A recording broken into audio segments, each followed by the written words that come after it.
Welcome to the Zachrilege Cast podcast, YouTube video interview program that features me talking to some of the best and brightest in the atheist slash secular slash awesome community. This is episode 55. We can't drive 55. We're recording live on April 27th, 2016. I would like to thank last week's guest, Morgan Stringer from No Religion Required, for joining me and educating me on why Mississippi is always ahead of Georgia in hate.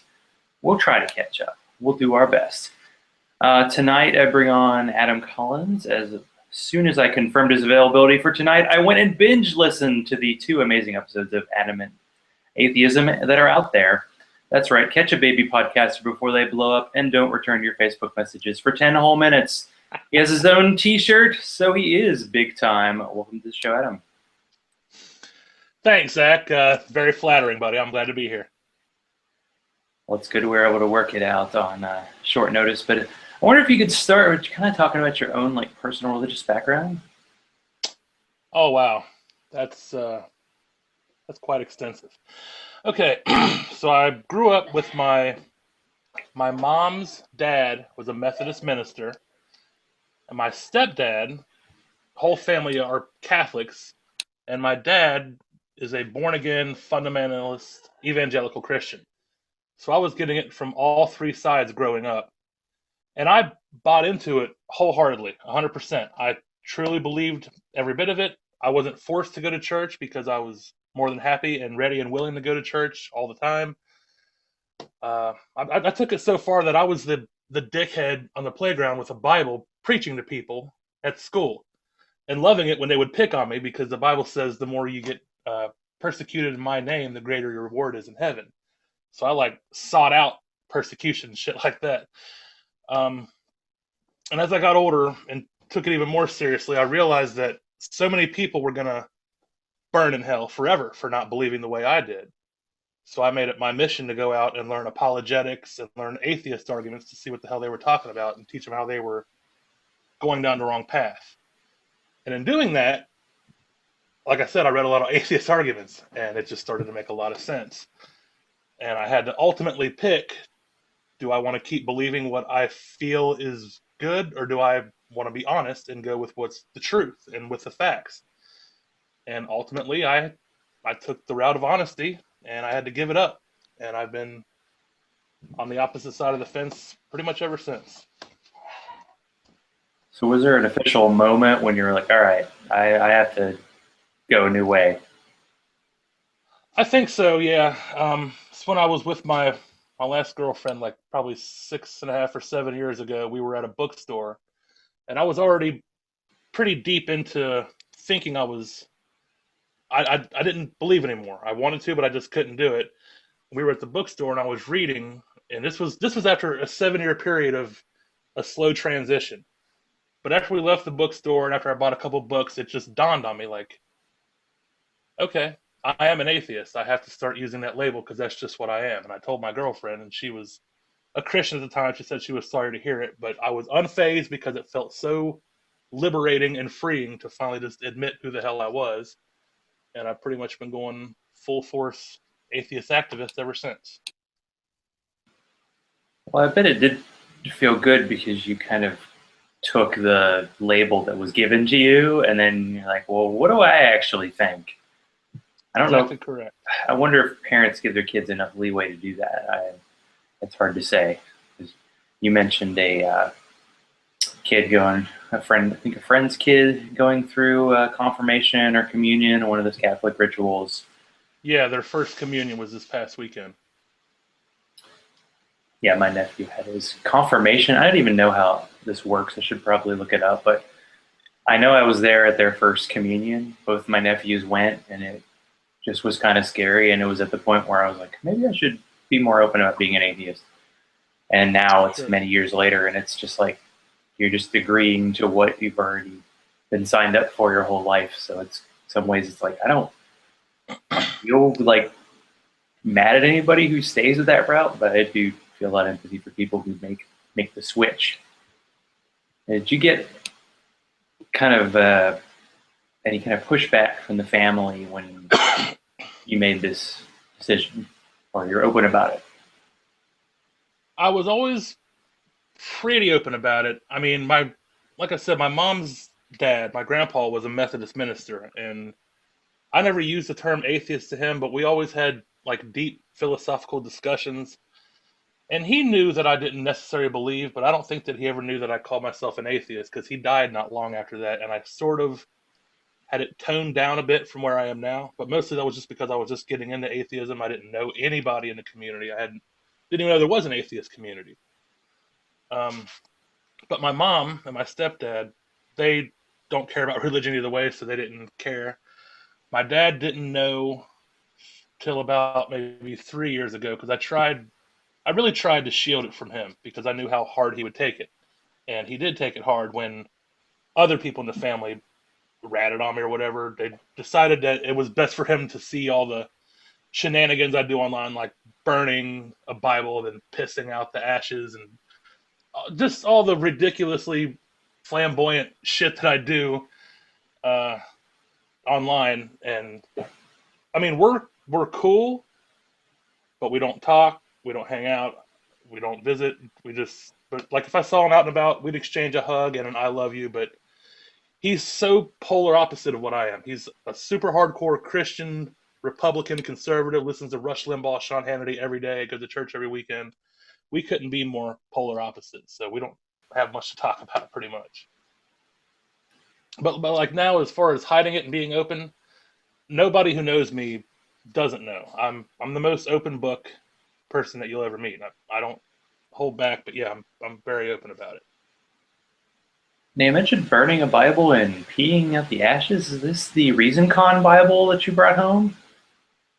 No, actually, that was totally different.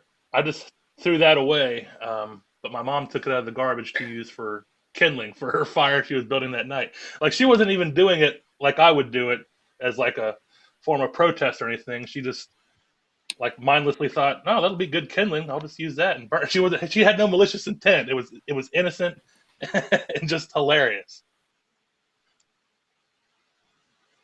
But what made you decide to make this? And did you say you recorded this spectacle, or did you just do it The first time I did it for the first was like, time?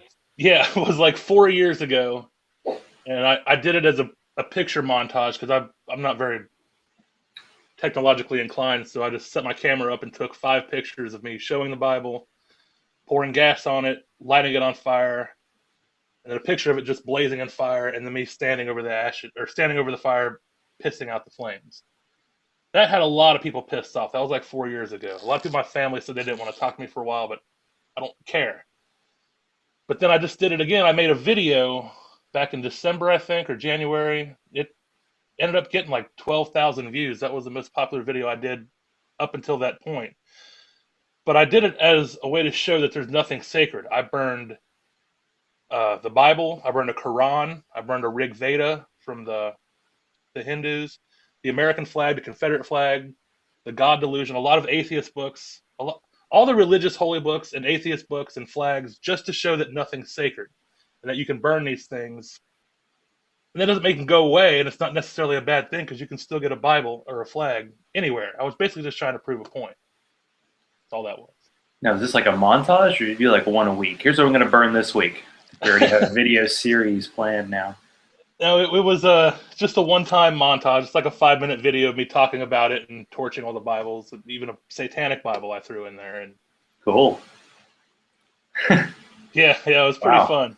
That was good stuff. I have not heard of this exploit. I'm quite impressed, and of course the Quran side. That's the one you always go. People might seem to get a little more violent about it, but it guess depends on where in the world and who's seeing the video, right? Yeah, I've been trying to get a fatwa for like 4 years. Hasn't happened yet, but it's not going to stop me from trying. You know, it's the same thing that Noah said in Scathing Atheist. He's like, I don't have fatwa yet. But now, Yeah. now that it seems like a lot of the podcasters who were reading the Bible are switching now and they're going to the Quran, I think, you might get your fatwa yet. It's a dream of us all. It's weird because I don't totally understand the whole fatwa system, but it sounds like pretty much any preacher in the U.S.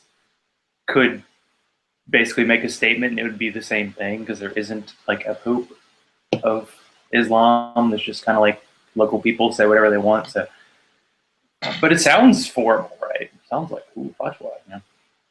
Yeah, any imam, whatever it's called, in America or anywhere in the world can issue a fatwa. Absolutely anybody could do it. Like I could probably go to a mosque down here in Cincinnati and talk to the imam and convince him to issue me a fatwa, but I'm not that dedicated to it. I just want it to pop up someday. But yeah, they're very easy to get because anybody can issue them pretty much.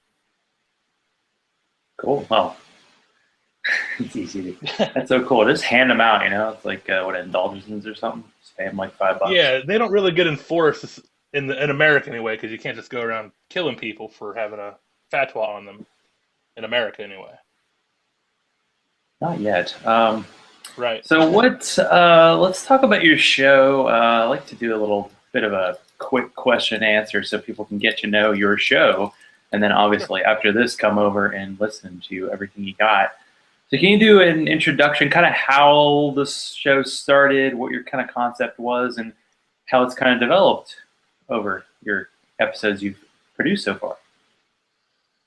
Well, to be honest, I don't really know what the hell I'm doing with it. It's just something I've wanted to do for years. But for the past 4 years, I've been a over the road truck driver, and that's like a 70 plus hour a week job, and I just didn't have any time to figure it out. No real technological know-how to even get started or anything. Um, but about a month and a half ago, I got let go from my job, and that pretty much completely freed up my schedule.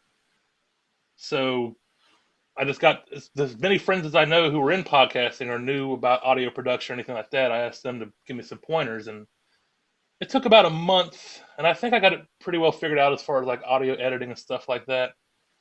Um, and it just came together. I don't know. I rant almost every day on Facebook. I've garnered pretty decent following over the years, and I guess I just want a new medium instead of ranting and flipping out, typing on Facebook every day. I want to vocalize it, and maybe hopefully reach a broader audience and just get my message out there. Pretty much that's what I'm trying to do for now. Excellent. So you would consider this show then it's a solo practitioner, just you? For now, yeah. I've only had, like you said, 2 episodes so far. It's still very much in its infancy. I'm open to suggestions, open to having interviews with people. I have interviewed a few people, but I haven't put them on yet because I haven't figured out how to work it in yet. Uh, but I'm open to having a co-host if somebody wants to do that with me. But I'm also trying to like do something original because like most podcasts I know are people talking about news and politics the whole time, and I don't know. I just don't want to blend in with all the rest and just me and one of my buddies bitching about politics and religion the whole time. And I don't know. Are you familiar with George Harab's podcast? I've heard the name before.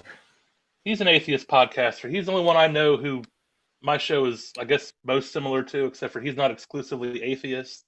But he does have an atheist segment each week, but it's just him by himself doing like funny segments or informative segments, stuff like that. It's a really good show.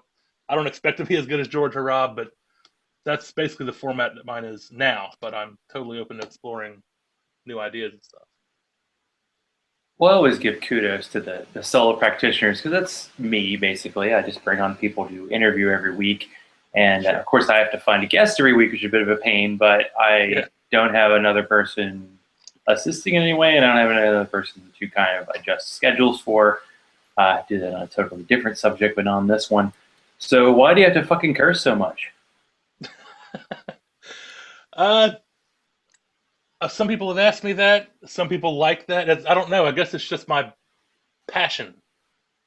I'm very passionate about the shit that I say, and I don't know. I just don't understand the concept of holding back or what is obscene language. Like what's obscene now might not be later, and it's fluid, I guess. And I just don't recognize whatever the standard is for society now. Say whatever the fuck I want, pretty much. Well, Adam, I will have to say you are certainly a man of passion, and usually I just ask the question, do you curse during your show or not? But, you know, I figured that would be a better way to bring it up this week. Now, I do ask the following question, drink or no drink? And I mean this in terms of Is there any drinking during recording, and are you encouraged to drink while listening to the show? I don't drink while recording. I mean, I'm drinking during this recording. I got a glass of Kentucky Tavern and Diet Coke. You're in the right But spirit. yeah, I don't drink while I'm recording. I've only done 2 episodes so far. I might have a segment where I bring on the guy I call Drunk Adam because he's equally passionate, but I don't know, a little bit more open than I am. But yeah, I do drink. I've actually been a ridiculous alcoholic for 12 years. Every single person on my dad's side is an alcoholic without exception. And a lot of my mom's side drinks, and I got the gene. So yeah, I drink. But I did give up beer as of 2.5 weeks ago. I drank roughly 3 to 4 cases of beer a week for the past 10 years and just got burnt the fuck out. So now I'm switching over to whiskey and Diet Cola for now. That's quite the production now. Tonight I'm drinking a Westbrook Goza. This is a German kind of style, kind of sour beer. And this is a Kemen Nudlin. It's actually from Louisville. It's a dark sour, which is a style of beer that I haven't seen anywhere else. And I had one, and I wasn't quite sure if I liked it, so I was going to have another one tonight just to check it out. Because I like darker beers, and I like sour beers. Like, can they do two together? Is this a peanut butter chocolate situation? Well, we're going to find out. So, as we go. But the Westbrook is good because the Goza, the kind of lighter beers that have less alcohol. That's what I seem to be drinking more of lately. But you know how it goes. It's all about controlling and knowing when not to control it. So you were talking about on your show about that you were open. Obviously, you've said that in this show. But just, do you have any examples of like you getting into trouble for putting your business out there, or just talking about personal stuff that just people can't handle or causes issues? Yes. I'm no stranger to controversy in my openness. There was a long, like probably a 2-year period when I was due like 2 times a week. I would have something that I would title "Warning: Graphic Post Ahead," and then I would write a story about one of my hilarious sexual misadventures that I had, where something went terribly wrong, or just a bizarre experience or something. And a lot of people, it was a hit for a lot of people. A lot of people liked it, but a lot of people didn't. There were a lot of the stories got really dark and stuff, and into territory that I would never repeat. But I was young and stupid, and I mean, it never got real bad. But there's been some controversies that I've been unfriended by thousands of people. I almost got blacklisted in the community back in November over some really bad bullshit, but that luckily blew over. But yeah, my being open and honest about my life sometimes does cost me, for sure. And you mentioned this on your show, so I figured I don't think this term has been brought up in a few episodes. I think it's a good one to talk about tonight. What does it mean to you to be an anti-theist? Okay, the way I describe anti-theist is basically just like an atheist on crack. Atheist is somebody who just doesn't believe in God. There's a lot more atheists in the world than identify as atheists. Like if somebody asks you, do you believe in God? And if you say anything other than yes, I consider you an atheist. Like people who say, I don't know if there is or not. If you don't know, then you don't believe. So I call them an atheist. An anti-theist takes it a step further. Not only do I not believe, I actively push against the idea. I think it's such a thing, a God, an all-seeing, all-judging, omnipotent, all-present deity God would be a horrible, shitty thing to happen. So yeah, it's not only do I not believe in it, I actively oppose the idea of it and think it would suck if something like that did exist. Theism is the belief in a God, anti-theism. Do you find it hard to explain to someone like the difference between being against a belief system and actually being against the believers of that system? Yeah, because a lot of people think that outspoken atheists are trying to like force atheism on people, and I guess I can't speak for all atheists, but that's not what I try to do. Outside of my show or discussions that other people bring it up, you'd never hear me ever bring up atheism. I don't try to change anybody's beliefs. I don't attack anybody. I don't try to discourage anybody's kids from going to church or believing the way I do. Believers themselves aren't necessarily stupid. The beliefs are stupid. Believers themselves, some of them are, just like there are stupid atheists. But yeah, there's totally a difference between attacking the belief and still loving the believer. It's like the Christians say, love the sinner, hate the sin. Same with me. Love the believer, hate the belief. I guess that's a line that you could use when you get that. I think that one seems to come up more often with like Islam. Like people take it more personally when you insult that belief system because there seem to be more negative consequences when you do in a lot of places. Just booked my never taking a trip to Bangladesh this week. It's been a rough place of late. But yeah, that's one. I don't know. It's funny how labels have meanings, whether you like it or not. Like atheist still sounds sort of bad and naughty when it comes out, and anti-theist definitely sounds that way, even though it's like, well, that's kind of how I feel. I don't see the positive here. I see what people attribute as positive things about religion being things that they've done. They just give God credit.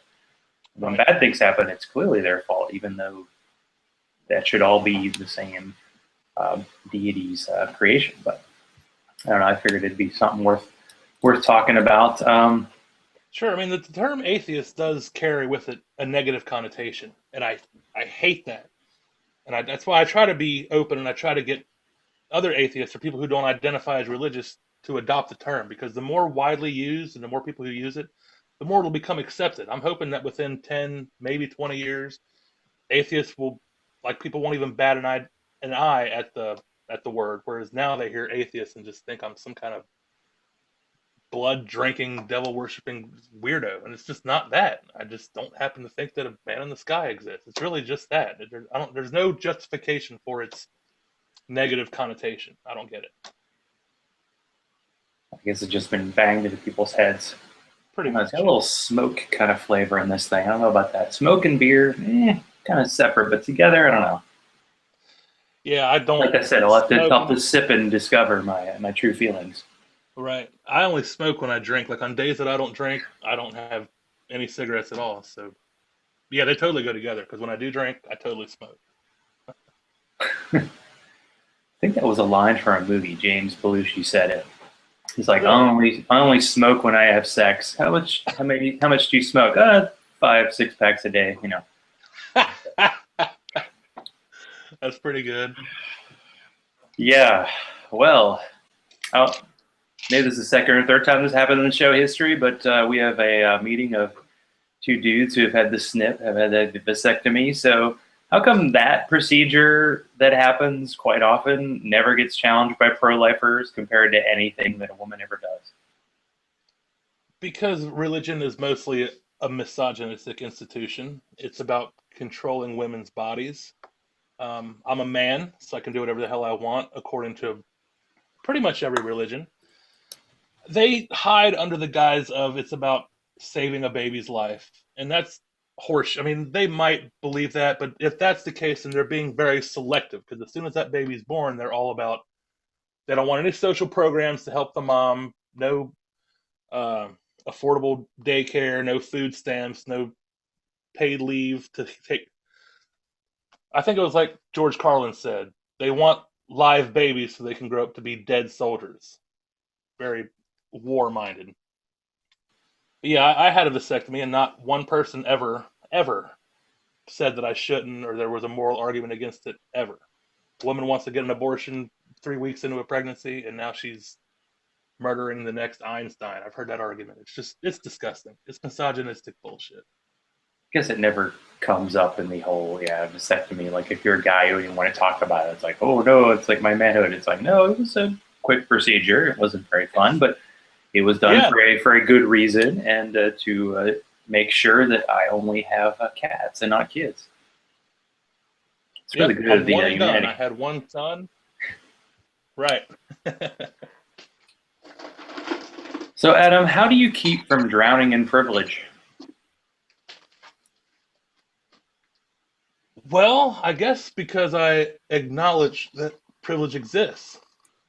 Um, I don't like privilege. I mean, every privilege that's available to people, white, male, middle class, able-bodied, American, I have them all. The only privilege I don't have is Christian privilege because I'm not Christian, but I have all the other ones. I recognize that it's a real thing.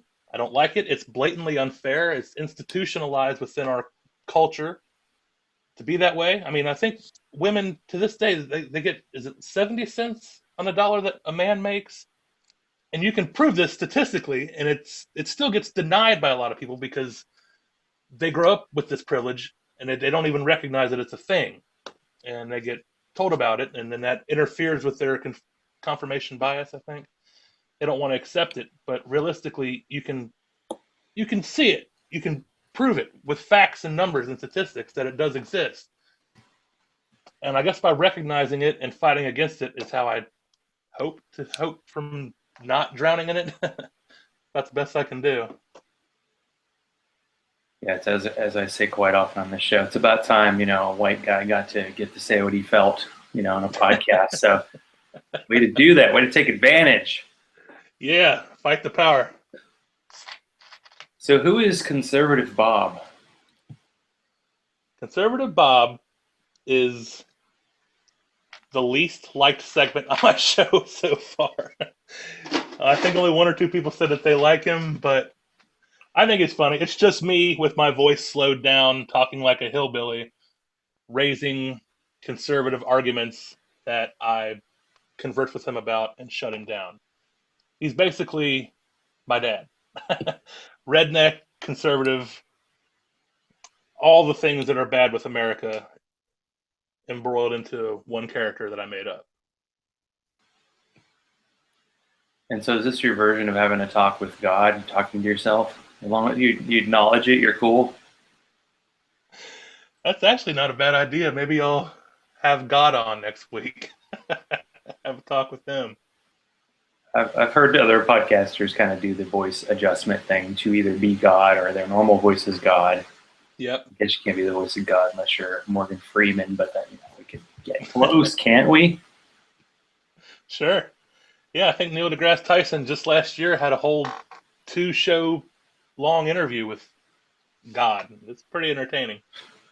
Oh, that's right. I think that was on his show. Yeah, there's just so much out there. It's hard to keep track. Like, oh yeah, I used to listen to that way back then. When Right. you get a lot of new material if you talk to a new podcaster every week. Sure. So, how could you give your hard-earned cash to a badly written sequel? And by that I mean My Big Fat Greek Wedding 2. I don't think I understood the question. Well, I was trying to make a bad joke about how you gave your money to a badly written sequel, but you went to see God's Not Dead, but then you actually paid to see My Big Fat Greek Wedding 2? Correct. Yeah, I have moral issues with giving that kind of shit money. The God's Not Dead too. I wanted to see that, but I was conflicted because I didn't want to pay for a ticket. So I went to the theater and saw that the only movie that was starting close to that time was My Big Fat Greek Wedding 2. And I've heard nothing but bad things about that movie, but at least it's not Christian propaganda. So I bought a ticket to that and walked into God's Not Dead 2 instead. So is that going to be a weekly feature, a Christian movie you go to see but don't pay for? That's entirely possible. I am somewhat of a masochist for some reason, and I watch Christian propaganda all the time, and it makes me flip the fuck out. And I just have to get back to my microphone and rant about it. Like for the past few years, I've just been writing movie reviews on Facebook, but now I can get the anger and passion out screaming into my microphone instead after watching that ridiculous garbage. Yeah, I think that's a good format for you, and you could use this tagline: "Sex in Christian movies. I've never paid for it." One of those is true. Never. I mean, maybe not. So if Christianity is true, why does it seem like in every Christian movie they tend to lie or adjust the facts and make their Christian characters like not like real human beings? And they seem like the atheist characters are like the worst human beings ever. Like they're twirling their mustaches, probably literally. Yeah, it sells so well because the target market that they're going for are the people who are already so gullible that they buy into the entire evangelical Christian fantasy. So they know their market. They're marketing to people who are going to believe anything that confirms their persecution complex that they want so badly to hold on to. So when they show Christians all nice and perfect and all this happy, bouncy, loving, they think, oh, that's representative of me. Look, that's kind of like how I am. And they just love it. They fall right into it. And then they have to create a bad guy, an evil character, so that's all the atheists. All atheists beat their kids. They're just evil, vile, disgusting people. It's such a ridiculous straw man, but they love it because it confirms their persecution complex. It's not anything that happens in real life, and that can be verified by talking with me or any atheist in the world. That's not how we are, but it sells tickets, so they keep perpetuating the horse shit. So in God's Not Dead 2, what's the actual court case that they're arguing at the end? I mean, it's not based on, well, they say it's based on a real case, but what is the case that they're making in that movie? I mean, it's not based on a real case that happened because nothing like that would ever get taken to court.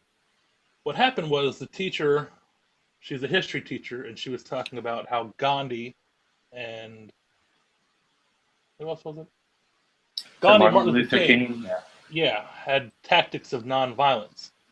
And one of the students said, well, isn't that kind of like what Jesus did? And the teacher said, yeah, you could make a comparison between nonviolence and Jesus, just like Gandhi and Martin Luther King. And that was it. That's all it took. Next thing you know, she's in the principal's office getting railed, telling her that she's going to get sued if she doesn't retract. And she doesn't want to retract, so they take it to court. And it's embarrassingly stupid how anybody could take this serious. But of course, it makes millions of dollars because it confirms a persecution complex that they just love to have. But didn't the court case end up being about whether Jesus actually existed or not? Yeah, it got to that eventually because since she's a history teacher, they thought that if they can prove that Jesus was a real historical character, then that would give merit to her promoting Christianity in the classroom. And how did they prove? Because obviously they did. How did they prove that Jesus was a historical character? Well, they brought Lee Strobel in, the guy who wrote The Case for Christ, which anybody who's ever argued with a Christian knows about Lee Strobel. He basically said that all of his followers died for their belief, therefore Jesus was real. They had an investigator, a real life detective or whatever, who turned into a Christian apologist, trying to give like forensic evidence for Jesus' existence. I've never even heard of this guy. I don't know how I haven't until this movie came out. But Yeah, the book, I think, is called Cold Case Christianity.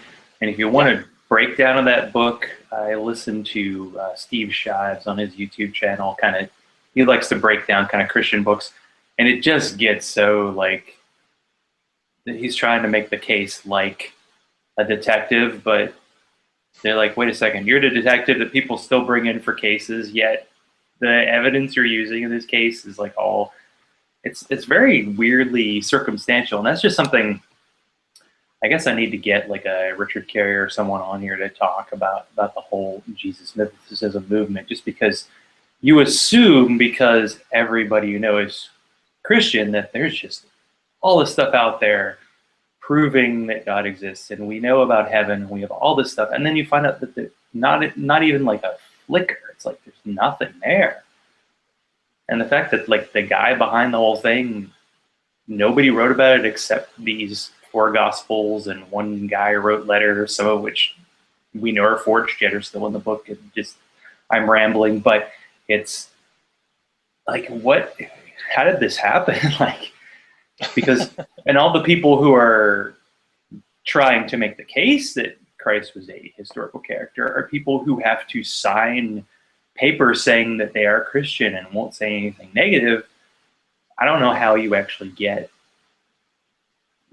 it's like a detective saying, I'm just going to look on a case in the defense, not the other side.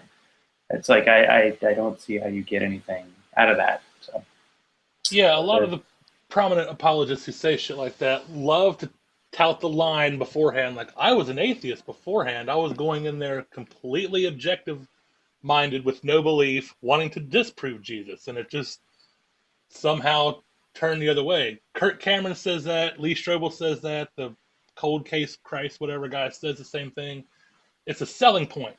Because if the Christians can believe that, like, True. oh, look, he was an atheist and now he's not. Must be true. It's a fucking tagline. It's just what sells books. Well, I guess when you have one point of view and you want it to be, you want other people to just agree with you and you feel good about it. It's almost like being a fan of a sports team. Everybody gets on, or maybe it becomes an emperor has no clothes kind of situation where it's like everybody's like, "Oh man, what a great jacket he's wearing." You're like, "Yeah, but I see the skin, but that no, it's great. No, the jacket's awesome." And you're, "Oh, okay." And it's more interesting to actually see. Well, this is to see how like Christianity developed, or see how Islam took over, or how these religions started. Especially the story of like Mormonism, because it happened so recent. There's so much, just there's such a paper trail out there that it's just you don't have to look very hard to find things to go, wow, this guy decided to start a religion and he did, and he was successful. But he was a Yeah, total con man, and he was arrested as a con man. And right. L. but Ron Hubbard himself this, said, if you oh want yeah, money, you start a religion. And then he started a religion. And then it fucking took off. Ah! I know. Why don't we do this? What's wrong with us? Yeah, no shit. I'm in the wrong business. Because we're in the lucrative fast stacks of cash atheist podcast business, where Yep. it just flows. It's easy. Yeah, really. People have told me I should start a Patreon, but I haven't done that yet. I probably will eventually if anything catches on. But I might, like, if I started one now, I might make $10 per episode. Lucrative shit. $10, hey, they'll knock it till you try it. So in Right. episode 2, I didn't want to like spoil the ending, but who won between science and religion? This week, science took it, surprisingly enough. Most people prefer religion over science, but the underdog came through this time and science kicked ass. Why do people say they prefer science or say they prefer religion? You know, when somebody has like Miss Ashley of NRR, like her mom's in the hospital, and even though she's pretty open as an atheist, like still a third of the people who respond are saying, "I'm praying for you." It's just out there, and when something good happens medically, you usually hear thank God. You don't usually hear thank the doctors and stuff. You want to give them a little more credit. It's like, come on, these people work hard. Ah, that is unbelievably frustrating. They get an illness or whatever that had to have been created by God. They had to have gotten sick by this thing that God created. And then thank God when they get rid of it. That's like if I go to somebody's house and burn their fucking house down and I drag everybody out before they get killed in that fire, they thank me. No, I'm an asshole. I burnt your house down. I don't get any thanks for saving your life. It's so backwards thinking. It's so fucking self-serving.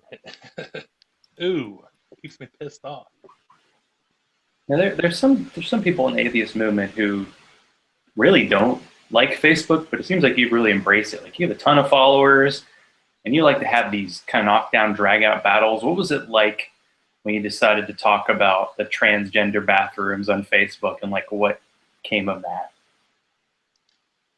Yeah, I don't normally engage in the firestorm that happens on a lot of my posts. I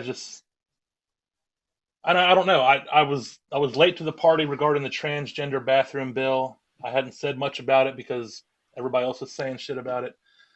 Um, but I have a Christian friend, and he posted about how anybody who believes that transgender people should be able to use the bathroom that identifies with their gender, uh, they need to get the fuck out of his life and unfriend him. And that was it for me.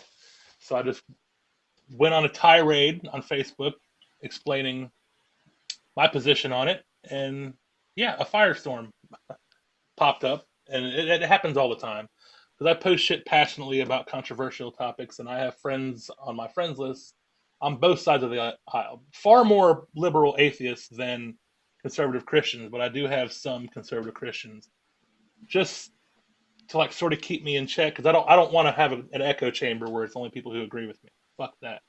I want to be challenged when I'm wrong and called out when I say something wrong. So I keep them on. I don't unfriend people for hardly anything. I'm the one that gets unfriended. Yeah, I feel like it's got to be pretty extreme, and I don't usually get a lot of the vitriol on Facebook. But yeah, the argument about the bathrooms, there was actually like a Breitbart article that came out, and it was talking about the latest like 20 sexual assaults at Target. And I really felt like the article, because Breitbart is kind of the goofy right-wing side of things. Yep. Like almost conspiracy theory, but then they do a little bit of news, like occasionally like some truth comes out. But what was weird about it is they talked about 20 sexual assaults happening at Target. None of them were committed by people who are trans. They might have been a guy coming into the women's bathroom and maybe dressing up, and a lot of the incidents happened before this bill passed, so I didn't quite get the whole point. It's like, you mean these things are happening? Like people are, because the controversy this week is that basically Target is like, despite the bill in North Carolina and I think Mississippi and other states in the South, people can go to whatever bathroom they want to, or that they think corresponds to their gender. And that just created this crazy firestorm of people who are angry because these things, but it's never happened. What they're trying to fight against has never happened. Now, people assaulting kids in bathrooms does happen, but it's usually someone who is sadly a white straight male. Yeah. So I guess we should be banned for bathrooms. Maybe we should get our own bathrooms. Yeah. Yeah. From what I understand, there isn't a single recorded instance of a transgender person assaulting a person in a bathroom. And I don't understand why they think that somebody who is willing to molest a kid and break that law is going to acknowledge and accept a law of a sign on the door that says ladies. Like, that's going to stop him from doing an infinitely worse crime. Is that fucking sign? Ladies, I can't go in there and molest that kid. That does seem similar to the argument people make when we're talking about, oh, we need more gun restrictions. Well, just the bad people have guns then. Like, I don't know. People, if you're going to break the law to commit a sexual assault or just an assault, just opening a door and going, whoa, there's a magic force field in this door, I can't go past it, is not going to stop somebody. Exactly correct. And I just read another a quote or something just a couple hours ago that said they're perfectly okay. I mean, they don't want males to go in the women's restrooms and molest their daughters, but they're perfectly okay with them going in the guys' restroom for some reason. Right? Like they're just targeting girls by illegally going in there, but they can still legally go into a boys' bathroom. Why not just outlaw sexual predators? Well, it does. It kind of goes in, I don't know, it's like, I mean, you're in Cincinnati, but I don't always automatically think of that as, oh, that's Yankee Town, because you're right across the river from Kentucky, and you got plenty of Confederate fans, starting with your dad. But it does come with that kind of package of like protecting our women. Like, you have to protect, the women cannot defend themselves, and you have to protect them even when they're not necessarily being attacked. And oh, your daughters, you gotta protect them because you kind of own them because you're a man. Right. There's a little bit of that going on too, but there's other. Yeah, that's what it comes down to. Fear. We got to step it up and save our women from these predators. I don't know. It's fear tactics. That's what conservatives and Christians have to use. They have to push fear because they can't rely on facts, reason, and logic. So they have to resort to fear because that gets in their lizard brain and makes them act irrationally out of fear. Well, the emotional aspect is big, and it's really like somebody in some very highly funded right-wing think tank has come up with all this, and now it's sweeping all the legislators in the South. Sure. And I feel like these laws I think there's like some kind of protection against raising minimum wage or giving like vacation or sick leave to municipal employees. There's like other layers to it that no one sees because they see this top layer, which isn't even about anything. If you know anybody who's trans, or if you're just a human being with compassion and you just feel sick that this is happening and that people are defending it, and it's definitely causing a lot of grief, that's for sure.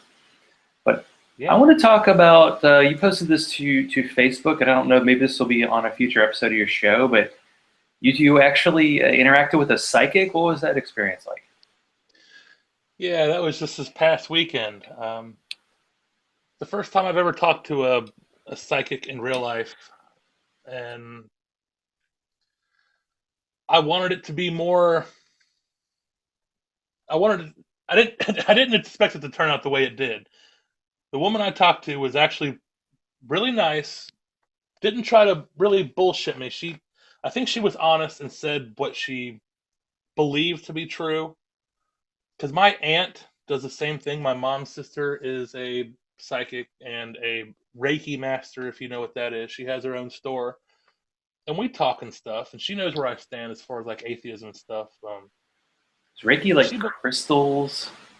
She does crystal readings, but Reiki is like where somebody lays down and you like move the energy in their body around with your hands to like get rid of sicknesses and depression and stuff like that.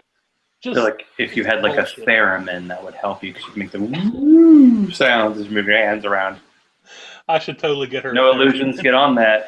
You have a use for your theremin besides making cool interstitial music. Sorry, keep going. Right. Yeah, I recorded the whole thing. It ended up being a 40-minute conversation. It only cost me $15. I just did it for the experience, just to talk to a psychic and hopefully nail her on a few points, which I did, maybe three or four times throughout the whole thing. But it was mostly a pretty pleasant conversation. She was really nice. She wasn't trying to scam me or anything. Well, it's one of those things. What's it going to hurt you? And you just want to, hey, let me get in here and try it out. Yeah, I'm out $15. I don't care. It's not like she like begged me to come back or kept me on a cliffhanger and I got to pay for more or try to sell me any books or anything like that. We just talked for 40 minutes. Gave her $15. Went about my day. So what's next for your show in terms of like, do you have movies coming up that you're going to watch, and Conservative Bob coming back, or is the focus group causing him trouble? I'm thinking Conservative Bob might come back to discuss the transgender bill, maybe, since that seemed to be a pretty popular topic on Facebook. I'm going to have the psychic on there this Friday. I haven't put an interview on yet, but I'll put that one on because it's gotten a pretty good amount of demand for it.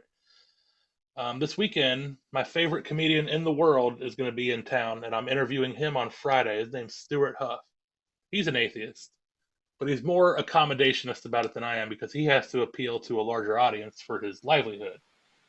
I do an online convention called the Atheists of Facebook Online Convention, and he actually recorded his new show back in January and was on my convention in January if anybody wants to check him out there. But yeah, he's going to be on a future episode. Just coming up with topics and segments and ideas like that for future ones right now. Like, I don't really know what I'm doing. I'm winging this whole thing, but so far it's been pretty fun. Well, I think most people, when they're doing a show, they can admit occasionally, don't know what I'm doing, don't know where this is going. But you just kind of find some kind of motivation or fear or whatever it takes to get you going. So you talk about the Atheists of Facebook, because it seemed like to me what that was the ability to do kind of a convention without having to travel and actually have to, see other people. Yeah, what it was, it started because, like I said, I was a truck driver for a long time, and I wanted to start my own convention. But I couldn't plan anything in town because being a truck driver, your schedule is so sporadic, you never can really plan anything because you might be stuck in fucking Utah or whatever that weekend. You just never know. Anything could happen. So I came up with the idea to just have an online convention where people submit videos to me, and then I can just host the whole convention from my laptop. And even if I'm stuck out in the middle of Tennessee or anywhere, as long as I have an internet connection, which I can plug my phone into my computer, I can run it on there. I can host the convention from anywhere in the country. So we've done 3 of those so far, and the next one's coming up May 7th in 2 weeks. How does one submit a video to this event? Does a secret handshake, envelope of cash? How does it work? Well, anybody's eligible. We're open to anybody. This is kind of about getting more unknown people out there. So I have a shit ton of atheist friends on Facebook, and any of them who want to make a video and submit it to atheistoffacebook@gmail.com, we'll consider it and we'll put you on the convention. I mean, just make something between 15 to 30 minutes discussing whatever topic that you think would interest atheists, an atheist audience, and we'll give you a platform. All right, platform-looking people, you know where to go now. Yep. So what's it like in your local area? Do you attend a lot of kind of secular or atheist kind of groups in Cincinnati? I'm trying to get more involved with the Tri-State Freethinkers. That's the main activist group here in the Cincinnati area. Since I was gone truck driving for so long, I never could attend anything with them. But just, I think it was 2 weeks ago, was Ask an Atheist Day, and they had a booth set up in downtown Cincinnati that I went to and hung out with them and participated in that for a while. But yeah, they have, I think they said they meet like 20 times a month, whether it's a movie night or a game night or food drive or they're very active and they meet a lot. And I'm actually going to try to make a meetup for them this weekend, since my buddy Stuart Huff's going to be at the comedy club all weekend. I'm going to see if I can get like a meetup scheduled for the weekend if they could all come down there. But yeah, I try to stay active as I can, especially now that I'm back in town. The people who know people. And I think you're the first show that I've listened to that really has like you get like a dance party break, because you put some music in on, I believe it was the first episode. Can you talk about your discovery of some atheist hip hop and why you wanted to include that in your show? Yeah, I'm a big fan of rap music, and there's not a whole lot of atheist themed music out there, let alone atheist rap. There is some. Some people know like Graydon Square and Tombstone the Dead Man. I don't know. There's actually quite a few, but they're not very well known. And I have a friend here in Cincinnati. He actually helps me organize the Atheist of Facebook online convention, and he does atheist rap. He goes by Insomniac, and I like his stuff. He's got quality material. Beats are pretty good. The lyrics are really, really intelligent. Very firebrandy as far as atheist goes. We identify with each other very well, and just wanted to put a song out there. And so far, that's been what I've had the most feedback on my shows from his segment, where I finally shut the fuck up. People love that segment. So yeah, this next episode I don't know if you've heard of Monster on Sunday. They're a hard rock atheist band, and they were at my last convention in March. They did a full show on that. So I'll have their song called Just Like You on Friday's show. More music coming up. Yeah, I like to hear that. Like the first time I heard Graydon Square, it was because there was, I don't know if it's Atheist Alliance of America did a kind of a big Atlanta meeting, and he actually performed. Sadly, it wasn't a big group, but it was cool to hear. I mean, I'd heard him before, but it's just cool to hear that style of music, which sometimes can be associated with religion a lot, and then to have it go the atheist way. And then, of course, Graydon's talking about science, too, and you're like, oh, that's awesome. So that's really cool. Yeah, Graydon's brilliant. I've met him a few times. We're pretty cool. And he's great. He has really intelligent lyrics, and as far as atheist rap, he's the one at the top of the game for now, anyway. That's right. But I feel like you can topple him if you really worked at it. I'm working on it. You got the skills. So is there anything I did not cover during our talk tonight that you wanted to talk about? I don't think so. No, I think you covered it pretty well. This is a whole lot of talking for you. Maybe do a segments, whatever segments. We just go. We just go freeform here, Zachrilege cast. There's a little bit of laziness pumped in there, but the who knows what's going to be said, especially by me, aspect of live radio can be interesting, or podcasting, whatever this medium is. Okay, so tell Sure. everybody where to find your show, where to find you online. I don't even know if you're one of those Twitter people or just a Facebook guy, so let everybody know. I started a Twitter account when I started my show. I never did figure Twitter out, but I have one now to help promote the show. The show right now is going through Spreaker, so you just search Spreaker for Adamant Atheism. Stitcher is carrying it for Adamant Atheism. For some reason, I'm having a bitch of a time making an iTunes account, but I'm working on it. And when we get done here, I'm pretty sure I'm going to have it completed. So it'll be hopefully on iTunes within the next few days. But mostly you can find it through Spreaker for now. You can find me on Facebook. I'm on Zach's friend list, Adam Collins. The show's got a page called Adamant Atheism, a community page. You can find me on there. And yeah, pretty much I just work through Facebook for the most part. You got to work through it. It's the devil you know, right? Pretty much, yeah. Or you can also reach me on the Atheist of Facebook online convention by email, atheistoffacebook@gmail.com, adamantatheism@gmail.com. All kinds of different ways to get a hold of me. Tell them Adam sent you. Okay, well, if you want to support this show, you can be like Bobby C, Hugh, and Teody, Men of Distinction, and go to patreon.com/Zachrilege, Zachrilege, and I can still spell it after a couple beers, so you can as well.